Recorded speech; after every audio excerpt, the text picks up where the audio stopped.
अयोध्या स्थित राम मंदिर में पंच धातु से निर्मित विशाल गदा और तीर धनुष अयोध्या में रामलला को समर्पित किए गए। इस विशाल तीर धनुष और गदा को राजस्थान के शिवपुरी से 12 जून को रवाना किया गया था। मंदिर के महासचिव चंपत राय और विश्व हिंदू परिषद के राजस्थान संगठन मंत्री राजा राम ने केसरिया झंडा दिखाकर इसे रवाना किया था। पंचधातु से निर्मित तीर धनुष का वजन 1100 किलो है, जबकि हनुमान गदा का वजन 1600 किलो है। इसे श्री राम जन्मभूमि मंदिर के मुख्य पुजारी आचार्य सत्येंद्र दास को श्री राम जन्मभूमि परिसर में स्थापित करने के लिए समर्पित किया गया है। 2 अलग अलग राम रथों में इसे अयोध्या तक लाया गया, जिसका नेतृत्व आचार्य दीदी सरस्वती देव कृष्ण गौड़ ने किया और उन्होंने ही इससे श्री राम जन्मभूमि मंदिर के मुख्य पुजारी आचार्य सत्येंद्र दास को सौंपा।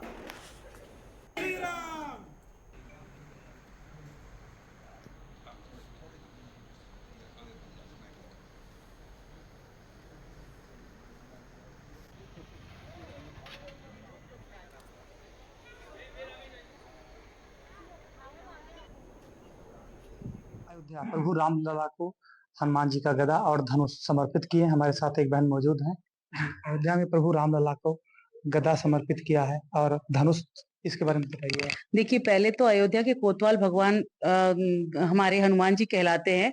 तो प्रभु श्री राम कोई भी सेवा तब अपनी अंगीकार करते हैं जब हम पहले भगवान अपने हनुमान जी को हम कोई भी चीज अर्पण करते हैं, कोई भी भाव। तो उसी भाव से हमने पहले हनुमान गदा तैयार करके हम हनुमान गदा पूजा अर्चन के साथ में अभी यहाँ पर स्थापित हो रहा है और कुछ ही देर में अभी 2-3 घंटे के अंदर हमारा राम धनुष भी पहुंच ही रहा है। कितने कितने किलो के हैं? 1100 किलो का और 1600 किलो का हनुमान गदा पंच धातु में बना है दोनों। कितना बजट में बना है? देखिए, भाव का कोई बजट नहीं होता है, लाखों में गया है और अभी भी उसके लिए लग ही रहा है। तो उसका कोई हम एक आंकड़ा, क्योंकि हम लोगों ने कोई रसीदें नहीं छपाई, वो सहयोग अपने आप लोगों ने अपने भाव से, किसी ने कम किया, किसी ने ज्यादा किया, ऐसे करके सबने अपना अपना भाव के साथ में उसको अर्पण दिया और वो लाखों में उसका बजट गया। अभी चंपत राय जी भाई साहब और विश्व हिंदू परिषद के राजा राम जी, जो राजस्थान के प्रदेश संगठन मंत्री है, और वहां के जितने भी कैबिनेट मिनिस्टर्स और वहां के जो चेयरमैन और वहां के प्रधान थे, उन सबके साथ में वो वहां से जो प्रस्थान हुआ, तो केसरिया झंडी के द्वारा हम लोगों ने वहां से प्रस्थान करवाया और अलग अलग पड़ाव पर होते हुए आगरा में उसका स्वागत हुआ, जयपुर में हुआ, आगरा में कैबिनेट मिनिस्टर बेबी रानी मौर्य पहुंचे, अभी लखनऊ में कल स्वागत हुआ, उप मुख्यमंत्री जी जो ब्रिजेश पाठक जी हैं वो पहुंचे। तो ऐसे करके सबने आरती पूजन के साथ में पूरी एक जो यात्रा है, बड़ा उत्साह का और एक उल्लास का पर्व बन गया था हम लोगों के लिए। और आज जो गंगा दशहरा के दिन निर्जला एकादशी, जो एक पावन अपने आप में तिथि मानी जाती है, तो उस पावन पर्व के रूप में हमने अपने दोनों भाव की जो वस्तुएं हैं वो आज प्रभु श्री राम के चरणों में अर्पण की है। आपने देखा कि प्रभु श्री रामलला को गदा और धनुष भक्तों द्वारा समर्पित किया गया। अयोध्या नेटवर्क के धन्यवाद। रामलला के ही दरबार में उसका स्थापना होगी।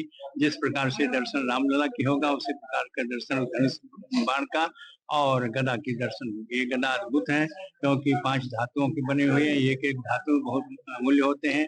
5 धातु से बनकर के बने हैं, वो अपने आप में अद्भुत हैं और विलक्षण हैं। इसलिए इस प्रकार के भाव और जो दर्शाते हैं रामलला के प्रति, वह भी अपने आप में अद्भुत और विलक्षण है। क्योंकि रामलला के प्रति कैसी श्रद्धा की और इतने लोगों के, और कितने दिनों के बाद बन करके तैयार हुआ और वहां से राजस्थान से चल के और अयोध्या में पहुंचा। भगवान रहता है, जैसे मेरी भावना थी, मेरा प्रभु मेरे साथ में रहा और कार्य सिद्ध हुआ। भगवान रहता है, जैसे मेरी भावना थी, मेरा प्रभु मेरे साथ में रहा और कार्य सिद्ध हुआ। राम मंदिर को काम चालू किया था और इसके अंदर लगभग 20 से 22 कारीगर रेगुलर काम किया उसका। और उसके बाद अब 7 दिन के अंदर जो कारीगर की जो टीम है, वो हमको लगभग 1.5 गुना बढ़ानी पड़ी टाइम के हिसाब से। तो बहुत खुशी का महसूस हो रहा है कि इतना बड़ा सौभाग्य मुझे मिला कि काम कर सका। मैं इस काम के लिए प्रतिष्ठा के पहले भी आया था उस मंदिर में, लेकिन उस समय सौभाग्य नहीं मिला कि ऐसा काम मिल पाया। लेकिन ये सौभाग्य इतना बड़ा मिला मुझे, जो अलग ही खुशी का माहौल हुआ। क्या खुशी है कि मैं राजस्थान से ये काम करके यहाँ पे लेके आया हूँ।